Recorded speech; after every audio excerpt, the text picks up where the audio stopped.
On vient de partir du camp ce matin. On a fait une petite montée gentille de 1 heure. minutes. Non, et on est parti à 7h, il est 8h. On est parti à 7h30.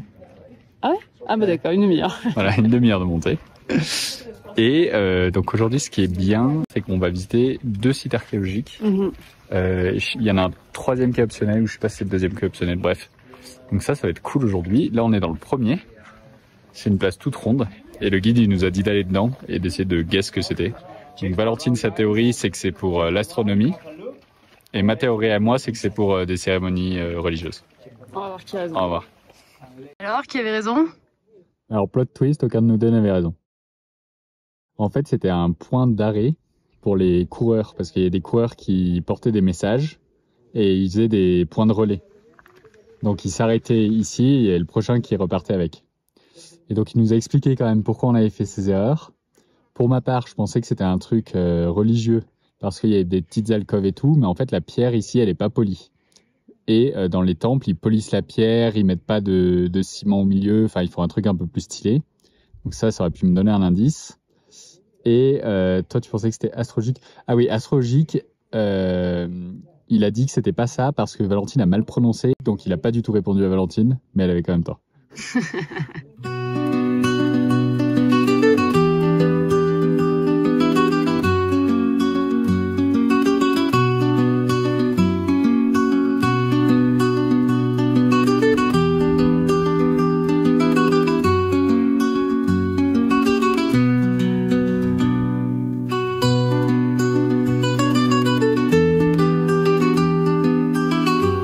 Encore à un autre site Inca. Il y en a un peu plus bas là-bas, mais on peut pas le voir ici avec la végétation. On nous avait pas menti. C'est vraiment plein de sites Inca là sur le chemin. Donc c'est vraiment le gros avantage de l'Inca Trail comparé aux autres treks qu'on a fait. Et c'est super chouette avec le guide parce qu'il nous raconte tout sur les lieux, etc. Ici par exemple, il dit que c'était appelé la cité inconquérable parce qu'il y a un seul chemin et il y a 100 marches à gravir avant d'arriver là-haut. Et donc voilà, il nous présente les différents lieux, la place principale, les places de culte, etc. Donc c'est chouette d'être avec le guide et c'est chouette qu'il y ait tant d'endroits comme ça où on voit la culture Inca sur le chemin.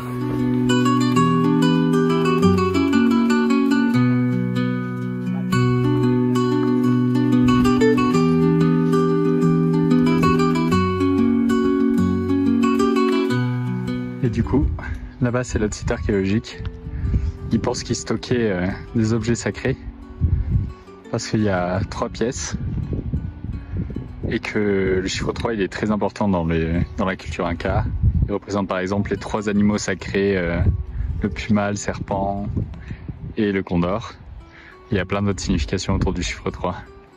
Là on voit qu'il y a 3 pièces, c'est pour ça qu'ils pensent que c'était un lieu de stockage d'objets sacrés.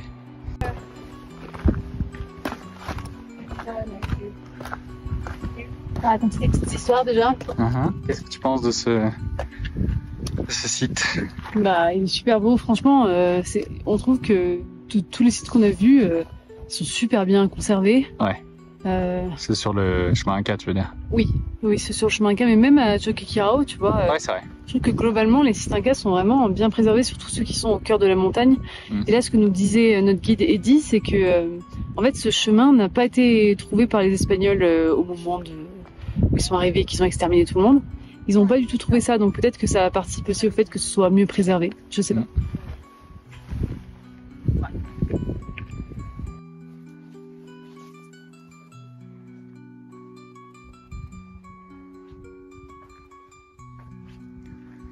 Alors, qu'est-ce que tu regardes? Bah là, du coup, on est sur la place religieuse du village. Et ici, cette pierre, c'est une pierre sacrée. Donc je pense qu'elle protégeait peut-être aussi les gens, etc. Et donc c'était aussi possiblement un autel, donc où il y avait des offrandes qui étaient faites.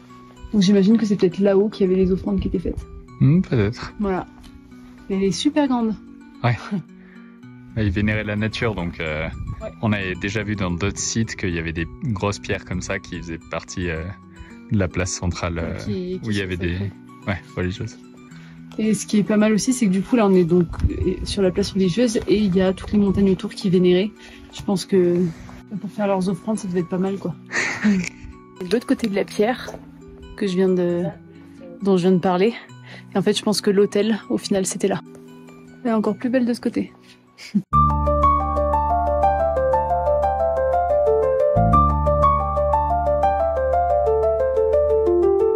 On est arrivé au camp pour midi. Après peut-être la plus belle partie de tout le chemin qu'on a fait. Ouais, clairement. C'était la jungle, c'était trop beau. Trop cool. Et aujourd'hui on est accueillis avec une sorte de jus de pomme dilué dans l'eau, je pense. Ouais, je pense. Avec un peu de cannelle. Malheureusement. Mais bon. Plaisir de Valentine. Je le bois quand même. For everybody, yeah? Green bean, or I mean, fava bean salad. On vient de repartir après un bon repas. Je pense que Le meilleur repas. le meilleur repas. Déjà que d'habitude c'est bon, mais alors là c'était délicieux. Je pense que tout le monde a beaucoup trop mangé. Oh ouais, mais c'est trop bon. Heureusement il nous reste que 2 heures de descente. Donc là, on est sur une partie du chemin Inca où le chemin est 100% d'origine. Donc pas de restauration, pas de... C'est ça. Et il y a 2 trucs gigastiers qui nous a expliqué. Premièrement, les murs là, le tombant. Là il y a 3 mètres de tombant. Tout ça c'est un mur Inca, donc fait que avec des pierres jusqu'à la pierre en dessous pour après faire à peu près plat, mais du coup là il y a 3 mètres de construction. Et ça c'est encore plus stylé. C'est que il nous disait que au Machu Picchu il n'y avait pas de rivière qui passait et que toute l'eau elle était stockée dans la mousse. Et donc du coup là, il nous montrait à quel point il y avait plein d'eau dans la mousse, qui est cool.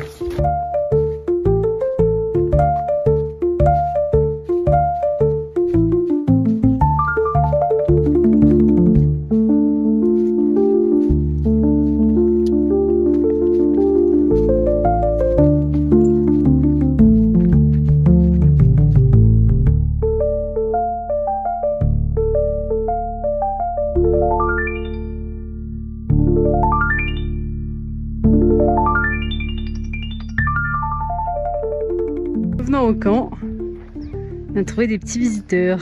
Il y en a d'autres. Ouais, il y en a un vrai. Ah oui, Côté là-bas. Et là, c'est notre tente, celle-ci. Après un bon dernier repas, dernière nuit pour nous. Demain soir, Dodo dans le van. T'es contente? Oui. Et surtout demain. Bon, bah, dernier réveil. On vient de finir de... Vous allez rien voir. On vient de finir de ranger nos duvets, nos matelas, toutes nos affaires. Tout est prêt. Je crois qu'on va prendre une petite tisane avant de partir, mais... Il est bien 2h40. Il est bien 9h40 et le départ est imminent vers la porte du soleil. La Puerta del Sol. Enfin, il a dit que c'était souvent la porte des nuages. Ouais. Donc,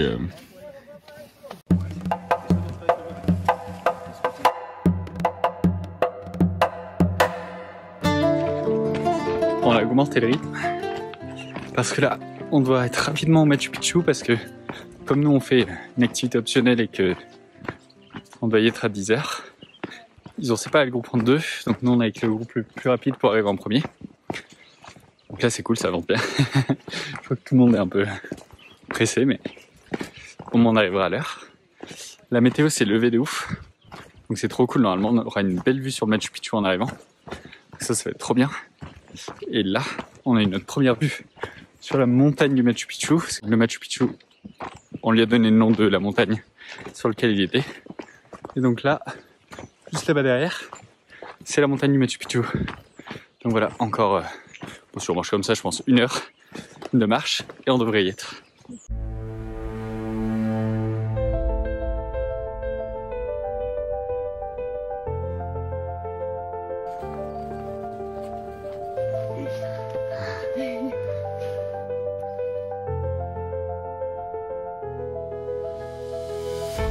On est juste là, on arrive pile au lever du soleil entre les 2 montagnes, vue sur Machu Picchu dans moins d'1 minute, avec normalement une vue géniale.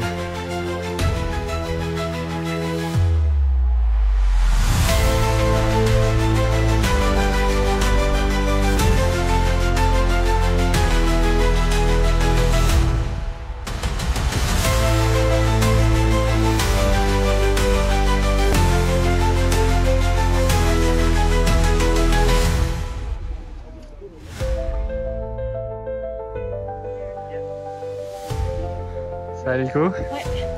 Oui, ça valait le coup, clairement. Il n'y a pas eu beaucoup de coups. Voilà, c'est ça. Donc, waouh. C'est magnifique. Incroyable.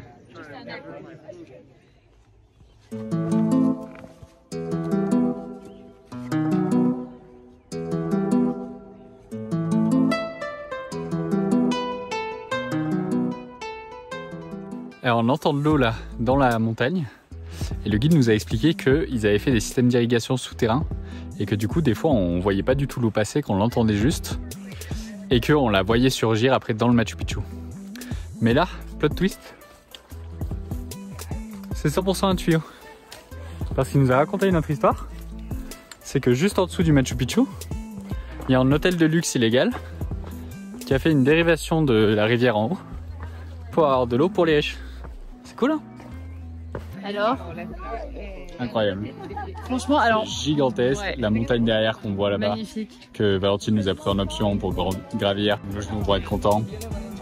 Elle est super belle derrière le village. Et on se demandait si on allait trouver ça aussi impressionnant parce qu'on a vu tellement de photos. Ouais. Et en fait... Ouais, ça vaut le coup de venir en vrai. Ça vaut vraiment le coup de venir en vrai, c'est incroyable.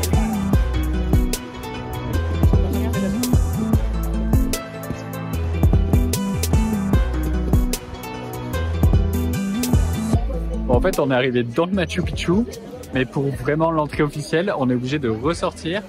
On a fait toute la queue et après re-rentrer, ouais. Bon. C'est un peu rageant après s'être levé à 2 h du matin. Hein. Ouais.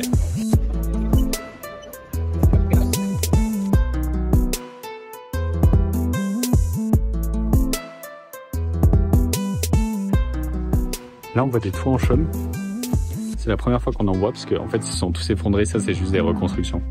Mais c'est trop cool de voir à quoi ça ressemble. Ouais. C'est un truc encore plus réel, quoi. Ouais.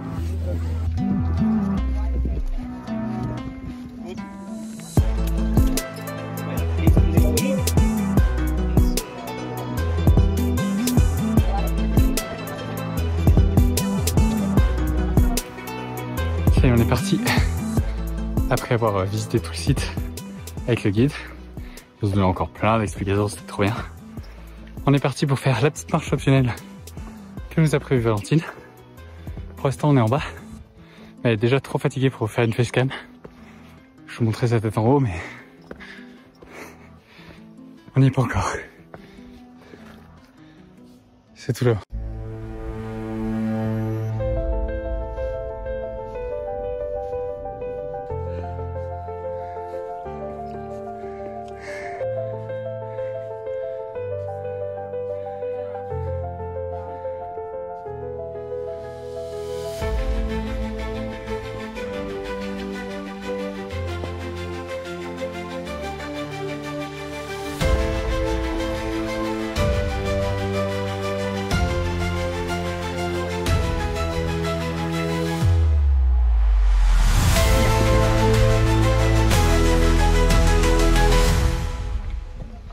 Ça y est, on est arrivé en haut de la montagne. On a une vue sur le Machu Picchu juste là.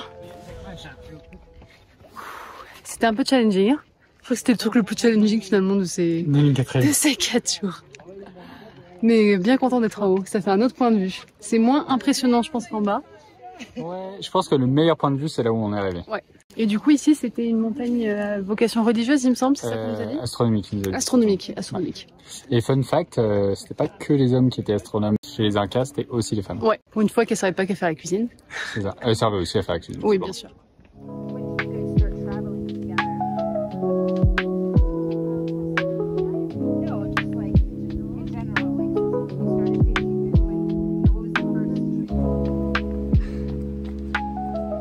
On est sorti du Machu Picchu il y a une demi-heure. Et normalement, on a des billets de bus pour descendre de la montagne, payés par, dans ce qu'on a acheté. Mais il y avait trop de queue pour le bus. Donc, on a décidé de se rajouter 30 minutes de descente. Ah, on vient d'arriver. On le sent bien dans le genou. Et là, on va aller manger notre meilleur repas. Ah. Après le repas super bon, on a dévoré, on prend le train pour nous ramener jusqu'au van.